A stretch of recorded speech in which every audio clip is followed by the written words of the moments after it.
কাটাকুটি সব কমপ্লিট হয়ে গেছে। এবার একটু গিলুনি জোগাড়টা করে নিয়েছি। এই যে কী সব কচুরি মচুরি এনেছিল তাই একটু খাইয়ে দিল। এই যে বছরের প্রথম দিন খাইয়ে দিল মানে সারা বছরের খাওয়া হয়েই গেল প্রায়।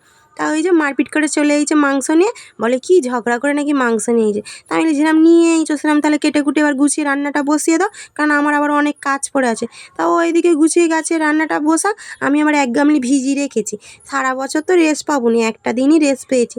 তা চলো এবার একটু কেচে কুচে আনি, কারণ প্রচুর কাঁচা পড়েছে। আর আজকে যা রোদ, এই যে কেচে এসে দেখি না দু বাপে জিয়ে বসে পড়েছে হলুদ মাখতে। আমাকে তো আর খোঁজে নে, তা না খুঁজুক গিয়ে যাক বাবা, ওরা হলুদ মাখুক, আমি একটু পাড়ায় ঘুরে আসি। ওই যে দেখো মাকে তো বাড়ি নিয়ে যাচ্ছে।